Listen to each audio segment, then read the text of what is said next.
O crime organizado não é tão simples como se pensa. É muito menos um caso de polícia. Significa que nosso olhar deve estar direcionado à doença do poder político de uma nação.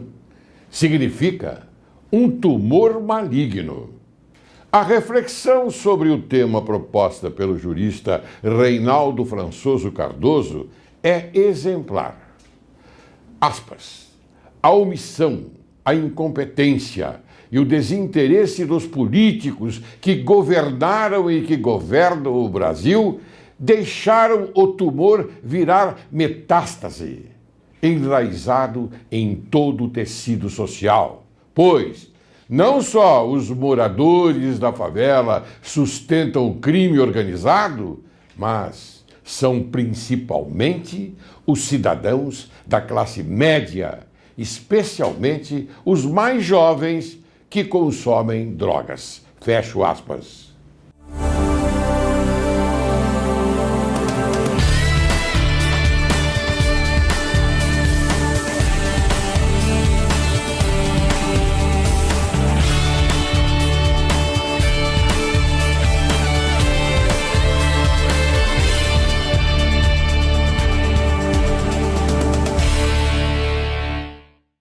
Caro telespectador, hoje Direito e Justiça em Foco vai falar sobre o crime organizado com o advogado criminalista Dr. Luiz Kogan, mestre em processo penal pela PUC de São Paulo, professor da Escola Paulista da Magistratura, professor do curso de pós-graduação Lato Sensu em Direito Penal e Processo Penal da PUC de São Paulo e da Unifial, membro efetivo da Comissão de Defesa e Fiscalização da Advocacia da Ordem dos Advogados do Brasil, membro efetivo da Comissão de Segurança Pública da Ordem dos Advogados do Brasil, aprovado no curso de Promotor de Justiça do Estado do Ceará, membro efetivo da Comissão de Estudos sobre Educação e Prevenção de Drogas e Afins da Ordem dos Advogados do Brasil, secção de São Paulo. Muito bem. Como vai, doutor Luiz Kogan? Tudo bem? É um prazer estar aqui com o senhor, estar aqui com toda a equipe. Muito bem. Eu quero, antes de mais nada, fazer uma grande homenagem. Porque a flecha lançada, a palavra proferida e a oportunidade perdida são três coisas que não voltam mais.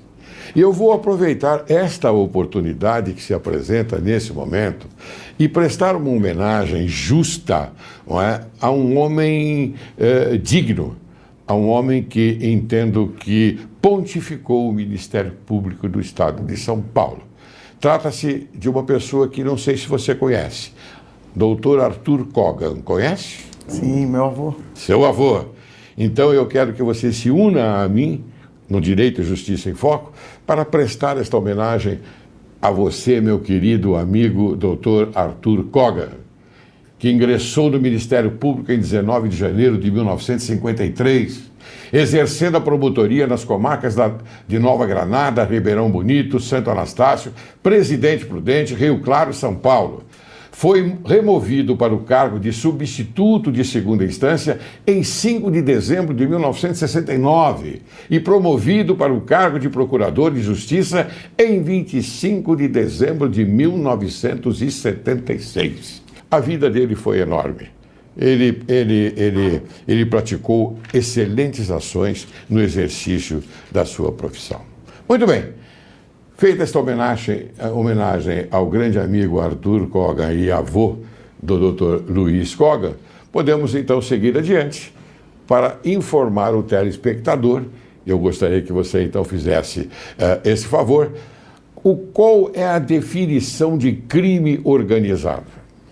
Bom, crime organizado passou por diversas mudanças legislativas. Até 2013 tínhamos aí uma lacuna, ou seja, não havia uma definição legal, definição prevista em lei sobre o que era de fato crime organizado. E muito embora o Brasil já fosse signatário da Convenção de Palermo, que desde 2005 buscou aí uniformizar diversos temas, sobre crime organizado, a doutrina e a jurisprudência entendiam que não havia esse conceito legal. O conceito legal só entrou quando? Entrou a partir de agosto de 2013, com a Lei 12.850. Muito se engana quem pensa que o crime organizado é aquele crime que ocorre ali naquelas comunidades carentes, que ocorre somente nas regiões menos abastadas, na região de grande pobreza. Esse, claro, também é o crime organizado, mas muitos vão dizer que é o crime ainda desorganizado. Por quê? O crime organizado, ele pressupõe o quê? Ele pressupõe alta quantia de dinheiro, ele pressupõe volumosas quantidades de drogas vendidas, ele pressupõe algo que abala o Estado. Então, desde 2013, nós temos sim um conceito legal na 12.850, que vai dizer que crime organizado é aquela estrutura em que, mesmo que de forma informal, há uma ordem nos trabalhos, há uma estrutura, uma organização. Cada um tem o seu papel na organização. E para crimes cuja pena máxima seja superior a 4 anos, então o legislador definiu pena máxima superior a 4 anos, estamos aí falando de crime organizado. E desde que sejam 4 ou mais pessoas. E um detalhe importante, Dr. Laércio, o detalhe importante seria que essa pena máxima superior a 4 anos vai caracterizar o crime organizado, mas não só ela. Se o crime for de caráter transnacional, o que é um crime de caráter transnacional? Aquele que vai além das fronteiras do Brasil, aquele que vai além de uma única fronteira, de um único país. Um crime de caráter transnacional também é considerado crime organizado. Muito bem, eu fiquei bastante satisfeito com a sua colocação, inclusive o telespectador também. Agora, houve uma evolução do crime organizado, doutor?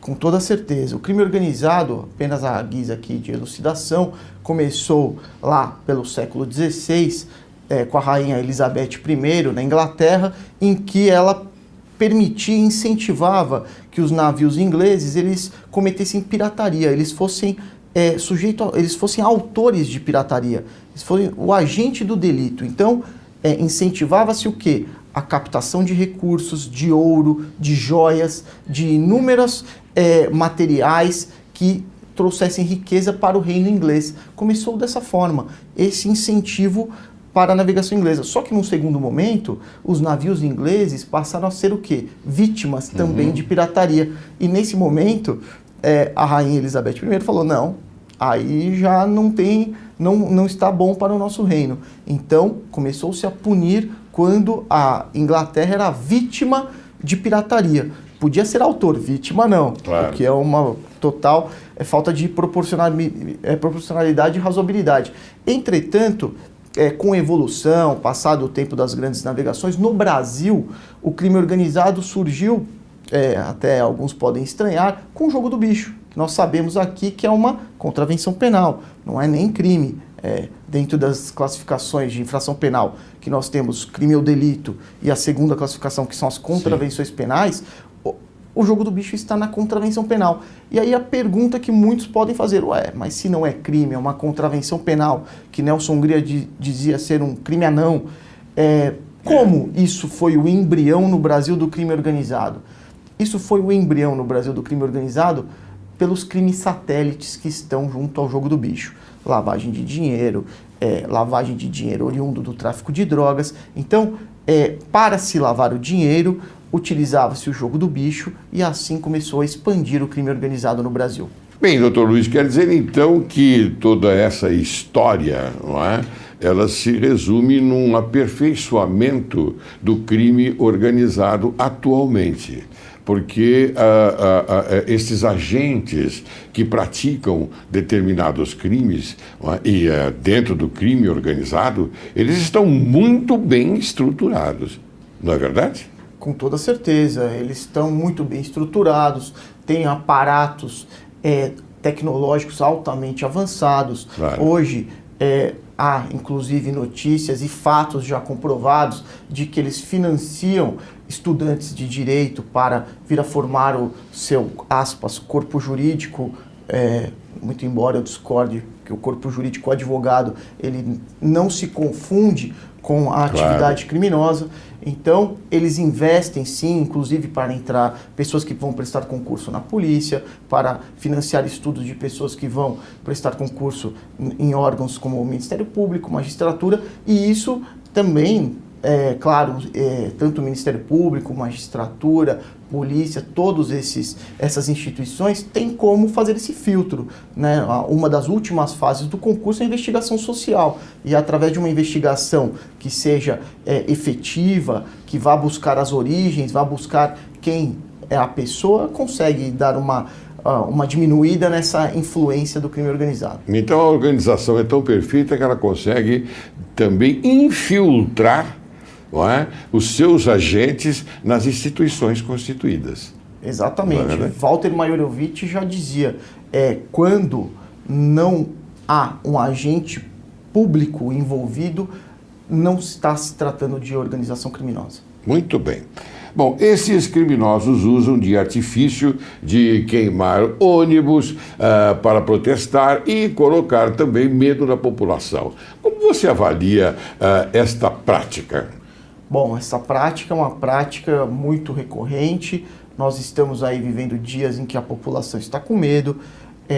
Desde 2006, naquela onda de ataques de 12 de maio a 19 de maio, que voltou a ocorrer em 2013, 2014, nós tivemos aí uma grande demonstração do quê? Do poderio, do armamento bélico dessas organizações criminosas. Elas vêm evoluindo, nós tivemos claras demonstrações disso e, por exemplo, colocar fogo em ônibus. Isso vem para amedrontar a população, Sim. Vem causar um transtorno, e isso é uma das características das organizações criminosas, qual seja a intimidação.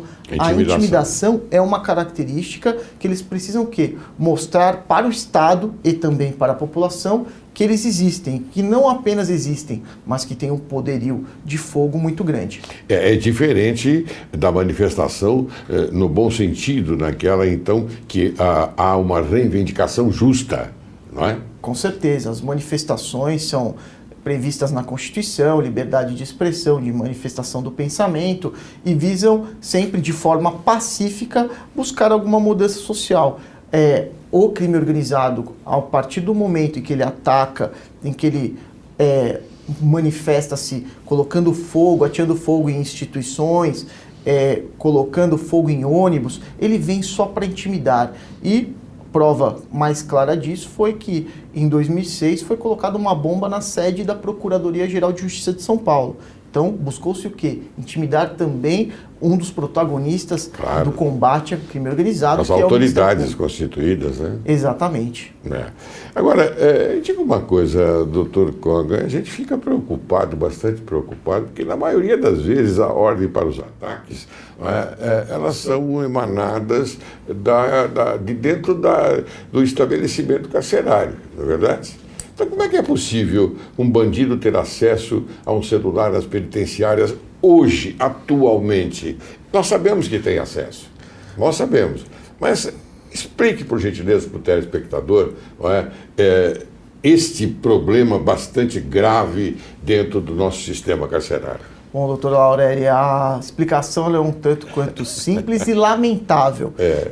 Nós temos hoje... Todos nós sabemos que as operadoras, lamentavelmente, não funcionam muito bem, mas dentro dos presídios elas funcionam com uma eficácia plena. Exato. O que acontece? Para que o celular ele ingresse dentro do presídio, não há outra forma a não ser com a cooptação de um funcionário público. Então, há ali uma negligência, ou então há a permissibilidade, eles acabam por... através da corrupção, corrompendo aqueles agentes que estão ali no dia a dia, e isso acaba entrando dentro do presídio. Sabemos aí que é infração grave, que há perda dos dias remidos, que há aí uma responsabilização para quem faz isso, e para o funcionário público ele comete crime. Mas hoje, lamentavelmente, essa é uma realidade, e talvez os bloqueadores de celular, que nós sabemos funcionam muito bem, já devessem ser utilizados nesses estabelecimentos. mas não me parece aí, até o momento, ser a melhor opção política. Em outros países de primeiro mundo, vamos aqui destacar Estados Unidos, né, que eles colocam um telefone dentro do presídio, né, à mercê do preso, né, e para que eles possam usar, não à vontade, mas porque há uma escuta, é óbvio, e eles se comunicam. Né. Isso seria viável no Brasil? É uma ideia boa, sobretudo porque há aí um controle, assim como nas cartas que chegam aos presídios, nas comunicações, há um controle. Sim. Eu entendo que seria uma boa solução, mas não adianta colocar o telefone se não bloquear o quê? Os telefones celulares, porque Sim. esses são clandestinos e é desses telefones que saem as ordens para os ataques, para matar familiares de policiais, para atacar autoridades do Estado, juízes, promotores. Nós tivemos aí casos no Rio de Janeiro, em São Paulo, no interior, de que o crime organizado também está colocando suas asinhas de fora e está buscando se intimidar todas as estruturas do Estado. Eu vou colocar agora um problema aqui, hipotético, é óbvio. Tendo em vista que o PCC parece que anda de braços dados com o PT, não é? Parece. Tanto é que eu disse, hipoteticamente. Você não acha, doutor, que esta facilitação de dentro da cadeia, ela é mais fácil de sair dela e ter uma